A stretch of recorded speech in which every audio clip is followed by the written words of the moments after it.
Hello, everybody. Rev Charbert here with some wonderful members of our Circle Sanctuary Green Faith Circle.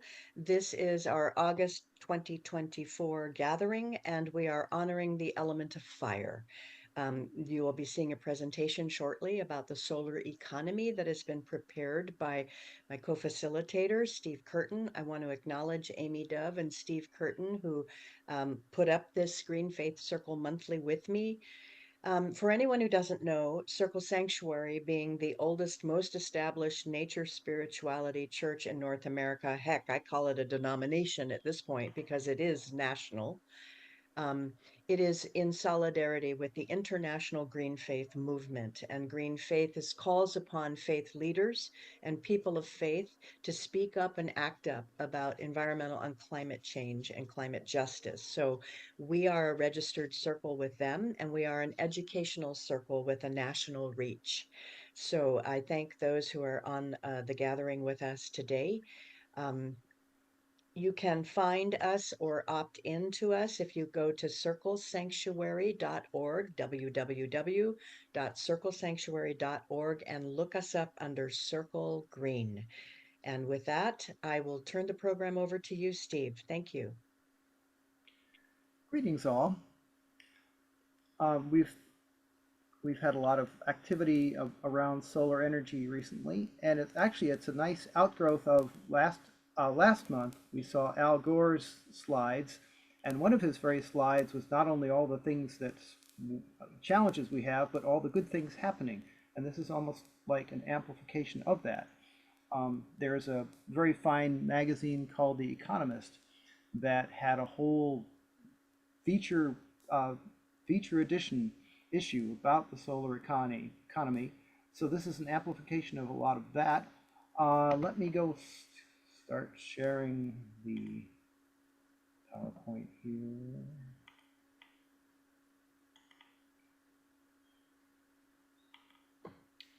And come back here.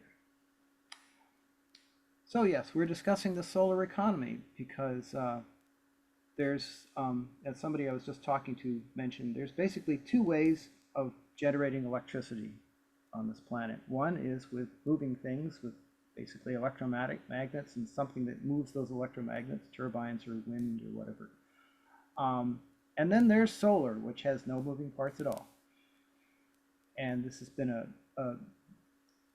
a kind of unpredicted and pleasantly predicted, and disruptive is one term they like to use for technologies that suddenly do a hockey stick, and solar is one of those. But as I'll discuss, this has come up with some unplanned counter effects as well. And just as I was putting together this, Shar sent me this thing from EcoWatch, August 16th, that said for the first time from January through July, wind and solar in the U.S. generated more net electricity than power from coal. So this is and even for 2 months, wind energy alone, that will probably be our air part. We're talking about wind energy, beat coal generation. So it's great, and as you'll see from the slide coming up later from The Economist, um, at some point it's predicted that solar will actually dominate our energy production. So that's what they're saying. And I'm a former employee of what's called Lucent Technologies, which is a spinoff of AT&T Bell Labs. And they started off the article by pointing out it's 70 years since AT&T Bell Lab, yet another thing that Bell Labs invented, unveiled a new technology for turning sunlight into power. And originally, they just wanted to replace the batteries that run the equipment in their various out-of-the-way places. And then there's lots of interesting toys that have been made with that. But now, solar power is way past the toy phase. And solar panels now occupy on this planet an area around half that of Wales. And this year, they'll provide the world with about 6% of its electricity, which is 3 times as much as back in '54. So it's just growing by leaps and bounds. In fact, when they talk about exponential rates of change, um, this isn't hyperbole. This is a statement of fact. It's installed solar capacities. This is like Moore's law, where where computer storage doubles every 10 years. Solar capacity has been doubling roughly every 3 years, grows tenfold every decade. So, and because the resources needed to produce solar cells and put them on solar farms are silicon-rich sandy places, it's unfortunately with desertification, we're getting more sand, not less. So that's in all likelihood, solar cells will be the single biggest source of electrical power on our planet by the mid 2030s. So, and in the 2040s, the largest source not only of electricity but of all electricity. So now this all sounds like um, wonderful news, but there's a couple of interesting little trouble spots on the horizon as well, um, because the resources needed to support produce solar cells, plant them on solar our farms are silicon rich, but it also solar obviously only works during the daylight. So you need to have some way of storing that, which requires battery powers, and batteries consume their own resources. Um, and another worry of that is that almost all of the world's solar panels and almost all the purified silicon from which they're made are made in China. Um, and even China, so we we have a complicated relationship with that particular economy and government. Uh, and the solar industry highly competitive, heavily subsidized. But this little chart you see in the upper right hand corner is the price of solar panels. So anybody who owned an oil well in Texas and no longer owns one is painfully aware that when the price you get for something you make plummets, you make less profit, and that means quite often your business will fail. So it's almost like, unfortunately, China is a victim of its own success in terms of driving the cost down. And the other interesting concern here in Detroit is that they're able to produce electric cars much more cheaply than we are currently. So what that will do is anybody's guess. But so that's their giant solar industry is kind of in turmoil right now, but we'll see where that all goes. Elsewhere in the world, oh, then this is the very interesting picture of this is from the Economist again, of the from I was quoting Bachman Turner Overdrive. You ain't seen nothing yet. In terms of solar, you can see solar is in we're the left edge of that box of the fast transition scenario, and of course, this is all predictions, so anything could happen. But if you see, maybe by 2060, solar is going to absolutely dominate what's happening in terms of now. So that's all good, hopeful news. And solar has done a very interesting thing. It's what happened in China, and I don't know how familiar people are with what happened with cell phones and the phone service in China and many other areas. Here, we had landlines come in first. So we had these plastic boxes affixed to the wall for decades before we started having these things carried around in our pockets. Well, China and India never, and Africa never built up those lines. So now everybody has a cell phone, and the cell phone technology has basically leapfrogged the other technology. Similarly, because a lot of the lines didn't, the sort of long distance lines that we're all familiar with, these sort of giant, like man-shaped structures sort of striding across the landscape, um, transporting gigawatts of power, they don't really have that. So what's happened is that the power has become much more decentralized, so that you just, as this marvelous picture, this kid with the solar collector. Um, I study an ancient instrument called the mbira. Then my teacher is in Zimbabwe, and I've sent him a couple of solar collectors because they get electricity about sometimes, depending on conditions, about half half the day. They don't get 24-hour power like we do, and this has helped supplant that. So they've also been able to do something called load shedding, and load shedding is where you take a demand off of the grid so that the grid itself is able to do better. And of course, if people are able to just get their own power, then they don't really need to be on the grid at all. So that's a very different face than what's around here. So that's about what's been happening in terms of the solar economy. So we'll all stay tuned as to what's happening next. And I wanted to turn the mic over to my brother, Dr. Charles Curtin, from his experience in our fire as to what happened with him in New Mexico several years ago. Thank you, Steve. And it's interesting to follow up, though, quickly on your solar comments.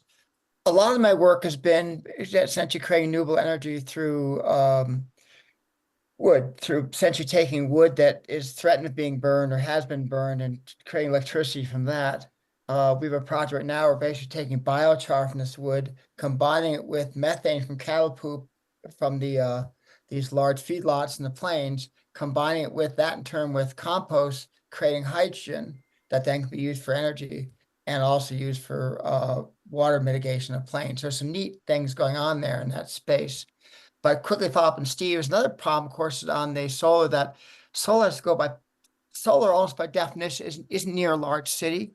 So it has to go by power lines. And the power lines, so they're often, if you calculate, there's a net negative still with solar and wind. And so a lot of my work is trying to figure out, well, how do we move solar and wind from a net negative? I mean, it's still vastly better than coal or gas, but we're not at a place yet where it's a net positive. If you look at start calculating all the very variables, the silica, the transportation, all those things.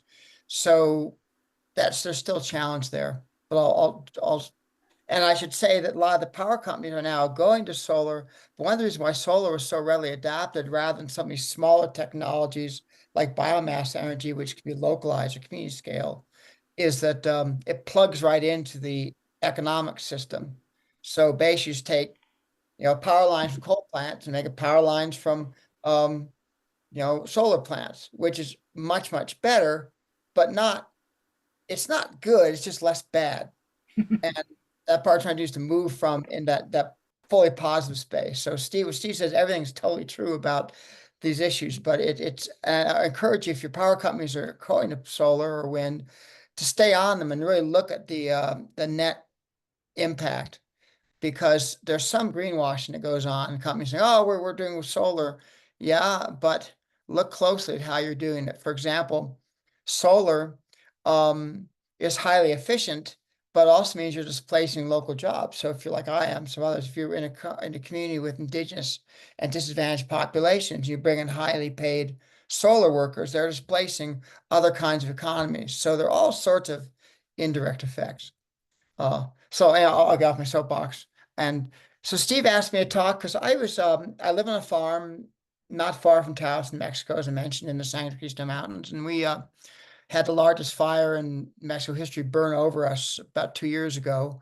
And I'm also a fire ecologist and do fire restoration professionally. And so it's fascinating to see how radically things have shifted. In my career, I joke that 25 years ago, I was trying to put fire on the ground to restore forests. So we're doing restoration burns. Now, fire is so prevalent, we can't stop it. And so it's almost the inverse of in one career, I've gone this total flip. Uh, but the thing about fire to me is that, of course, it's occurring all across the globe in the sort of central latitudes from, Spain, Greece, Portugal, the Western US, and of course, Canada and places. But the way I like to think about it is just keep thinking of fire as being, it's not just a issue of burning, it's an issue of social justice and environmental justice, and that we have the capacity to deal with fire. We just don't. And by that, I say we could radically transform our economies. We could gradually open up our landscapes, create fire breaks, renew agriculture. There are all these things we could do, but there isn't the incentive. And post-fire here in New Mexico, it's been fascinating to watch the powers that be duke it out over resources. What happens when you have a fire is you get this whole FEMA and these other complexes come in and start doing restoration work, but it's not very applicable or valid for local people. It's more or less built on the military complex. You know, these large contractors come in, they do their thing without ever consulting local people. And there's a huge loss there because what could potentially been done or could be done is take the literally billions. Our fire, the government spending $7 billion, and you could actually, for less money, restore the landscape, bring back ecological health. And by that I mean things like our forests were about 100 times the density they were pre-European settlement when indigenous people had prescribed burning. So you can get back there and institute these land health efforts and really improve the overall economy of the land of people. But much like with solar and wind, um, our economy is based on concentrating energy and wealth, not distributing it. And so the fire solution could also be one of distributing resources, encouraging, giving people reasons to help restore their forests. I'll close one thought. So in New Mexico, for example, we've got two futures. One is what we're doing now, where, and not just Mexico, across the whole West, we're basically saying, you know, we can stop fire. You know, Smokey the Bear, we'll stop fire. Just don't burn stuff, which is totally facetious because under current climate, we've gone from a major mega fire that's over, say, several hundred square miles of once every century or century and a half to once every 10 years. Those are predictions. So fire's with us.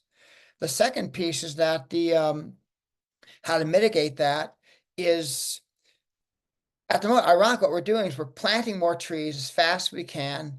We're uh, applying money, putting millions and literally billions into out-of-state contractors to have them thin a few trees here and there, and we're not getting through the problem.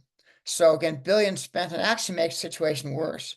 The alternative is to, again, to adapt indigenous and other fire adaptive practices, or to use things like biomass energy, where you take the trees that are at levels that weren't historically, create energy out of them, and then most importantly, create an economy around renewal and regeneration. So, for example, you create fire breaks, you get grazing in there, you get farming. One of the neat things we're seeing here, for example, is that every tree uses about 100 gallons. So, with fewer trees in the landscape, our watersheds are reviving, the water's coming back, people are able to grow things again, the organic agriculture is coming back. So that's what's so interesting. Like so much of these issues, it's a matter of scale and thinking about these power structures and these social structures, and realizing that power is a concentrated economy, just like energy, and they both operate under a similar kind of either energy processes. They're ultimately creating energy, but it's our choice whether to channel that toward empowerment and overall good of the economy and of the ecosystems, or to maintain as close as we can to status quo, because of course systems want to cleave back to the status quo because that's where they're designed. And so I think our job is to push it somewhere else where we can do a lot more good. And it's exciting. I mean, the potential is absolutely immense if we are able to create that pressure. But that's a big if. So I'll stop there. I don't know. And I talked about by my session with Char a few months ago. I talked about this in a little more detail, and I've got a forthcoming book on this. So there are some other resources, but feel free to contact me. I've got a number of articles too. I'd be glad to share with you that go into this in more detail. But thank you, Steve.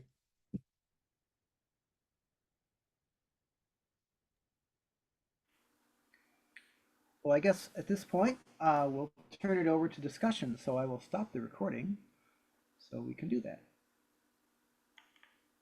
Okay, so